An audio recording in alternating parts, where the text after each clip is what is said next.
बर्दाश्त किया। जिक्र करेंगे क्योंकि कंगना का दफ्तर तोड़ने पर बीएमसी का हाईकोर्ट में जवाब दाखिल किया गया है और क्या बीएमसी कहता है वो भी हम आपको बताते हैं, क्योंकि जुर्माने के साथ खारिज हो कंगना की याचिका ये कहा गया है, जिसकी जानकारी हम आप तक पहुंचा रहे हैं। क्योंकि साथ ही साथ ये भी कहा गया है और कंगना ने जो 2 करोड़ के मुआवजे की मांग की थी उसको लेकर हाईकोर्ट में जवाब बीएमसी ने दाखिल किया है और कंगना पर बीएमसी ने जुर्माना लगाने का अनुरोध किया। बड़ी जानकारी इस वक्त की महाराष्ट्र से हम आपको दे रहे हैं, क्योंकि पिछले दिनों आपको हम ये तस्वीर दिखा रहे हैं, पिछले दिनों की ही तस्वीर है जब बीएमसी ने दफ्तर तोड़ा था। उसके बाद कंगना वहां पर गई थी जायजा लेने। हालांकि कंगना ने मांग की है 2 करोड़ के मुआवजे की, जिसको लेकर बीएमसी ने अपना जवाब दाखिल किया है। लेकिन बीएमसी की कार्रवाई जिस तरीके से हुई है उस पर कई सारे सवाल खड़े होते हुए नजर आए हैं, क्योंकि जब बीएमसी कार्रवाई कर रही थी, जब हाईकोर्ट का निर्देश आया और उसके बाद इसको रोक दिया गया, क्योंकि बीएमसी पहले ही कहीं ना कहीं दफ्तर तोड़ चुकी थी और कार्रवाई कर चुकी थी। लेकिन कंगना ने उसके बाद मुआवजे की मांग की। उसके बाद बीएमसी ने किस तरीके से अपना जवाब दाखिल किया है उसकी जानकारी हम आप तक पहुंचा रहे हैं कि 2 करोड़ की मुआवजे की मांग कंगना की तरफ से की गई है, लेकिन बीएमसी की तरफ से वो दफ्तर तोड़ दिया गया। हाईकोर्ट ने उसके बाद रोक लगाई क्योंकि कंगना हाईकोर्ट का रुख करती हुई नजर आई थी। लेकिन अब बीएमसी का जवाब हाईकोर्ट में दाखिल हुआ है और तमाम बातें कही जा रही हैं बीएमसी की तरफ से, क्योंकि जुर्माने के साथ खारिज हो कंगना की याचिका, ये बीएमसी की तरफ से कहा गया है। और तस्वीर हम आपको वही तस्वीर दिखा रहे हैं जो कंगना के दफ्तर की तस्वीरें हैं, जब कंगना वहां पर जायजा भी ले रही थी और कंगना ने हाईकोर्ट का रुख किया था और कंगना तमाम बातें ट्वीट के माध्यम से भी कहती हुई नजर आई थी। जब ये तोड़ा जा रहा था ऑफिस, तो इसको उन्होंने कहा था कि एक बार फिर बाबर आ गए हैं और राम मंदिर को तोड़ने का काम किया जा रहा है। अशोक पांडे हमारे साथ जुड़ रहे हैं, तमाम जानकारी वो आप तक पहुंचाएंगे। अशोक, तस्वीरें तो हम अपने दर्शकों को लगातार दिखा रहे हैं जो आप हम तक पहुंचाते रहे, लेकिन बात अगर करें बीएमसी की तो बीएमसी ने आज जवाब दाखिल किया है और कंगना का जहां तक हम जिक्र करते हैं तो कंगना ने कहा कि 2 करोड़ चाहिए और 2 करोड़ का मुआवजे की मांग कंगना करती है। क्या कुछ आगे आने वाले दिनों में देखने को मिल सकता है, क्योंकि हाईकोर्ट है, हाईकोर्ट के अंदर अपनी अपनी बातें रख दी गई हैं, लेकिन क्या कुछ देखने को मिल सकता है आगे आने वाले दिनों में? क्या हाईकोर्ट बड़ा फैसला ले सकता है?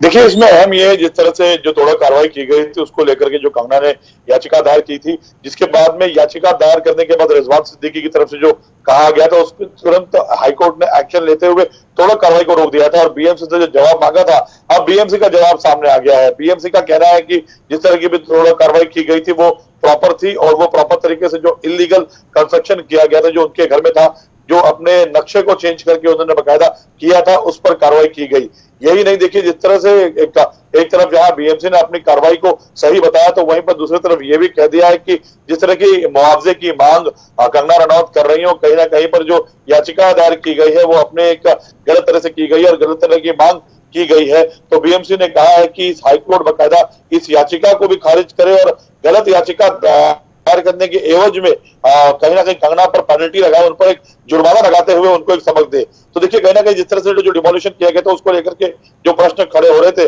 अब अपना पक्ष जो है बीएमसी ने रख दिया है और रखा ही नहीं बल्कि ये भी कहा है कि अब कहीं ना कहीं जो हाईकोर्ट है वो कंगना के ऊपर जुर्माना लगाए, जो दिखाता है कि कितने अड़ियल रवैये के साथ में बीएमसी ने अपना पक्ष रखा है। हर्ष, बिल्कुल अशोक, क्योंकि बीएमसी अपना पक्ष रख चुकी है, कंगना अपना पक्ष रख चुकी है और जिस तरीके से विवाद हुआ था बीएमसी की कार्रवाई को लेकर राजनीति भी खूब हुई थी, क्योंकि कंगना ने अपने दफ्तर को एक तरीके से कहा था कि ये राम मंदिर है और तोड़ने का काम बाबर कर रहा है। शिवसेना पर सीधे सीधे निशाना साधा गया था, लेकिन बीएमसी के लिए तो शिवसेना कहती है कि वो तो हमारे अंडर में नहीं है। और जहां तक हम बीएमसी की बात करते हैं तो बीएमसी कहती है कि हम अपने तौर पर कार्रवाई कर रहे हैं, लेकिन बीएमसी को जिस तरीके से अचानक याद आ गया था दफ्तर तोड़ने का, अब जो उनकी तरफ से अड़ियल रवैया अपनाया जा रहा है, क्या यह दर्शाता है कि कहीं ना कहीं शिवसेना इन चीजों को अंजाम दे रही है और बीएमसी को कह रही है कि बीएमसी हमारे हाथ में तो नहीं आती, खैर लेकिन बीएमसी को इशारा शिवसेना की तरफ से ही किया जा रहा है, ये तो साफ दिख रहा है अशोक। नहीं देखिए यार, ऐसा नहीं है कि बीएमसी शिवसेना के अंडर में नहीं आती है। संजय राउत ने यह कहा है कि जिस तरह से बीएमसी की एक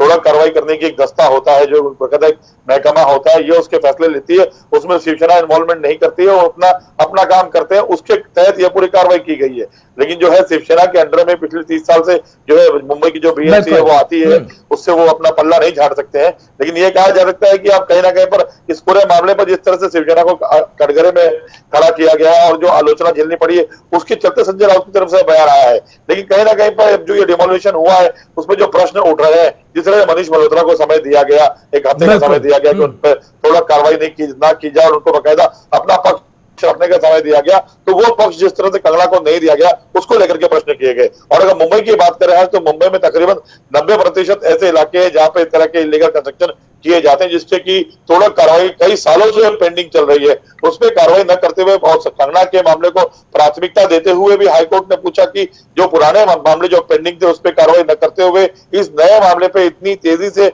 इतनी जल्दबाजी में कार्रवाई क्यों की गई, उस पर भी जवाब मांगा गया। जो कि माना जा रहा है कि आने वाले 22 तारीख को जो अपना पक्ष है बीएमसी पूरी तरह रखेगी और 22 तारीख को जो दोबारा सुनवाई होनी है उसमें काफी बातें जो है हाईकोर्ट की तरफ से क्लियर होंगी कि आखिरकार ये कार्रवाई जो की गई थी ये सही थी या गलत थी। चलिए, बहुत बहुत शुक्रिया अशोक तमाम जानकारी हमारे दर्शकों तक पहुंचाने के लिए, क्योंकि तमाम सवाल बीएमसी पर खड़े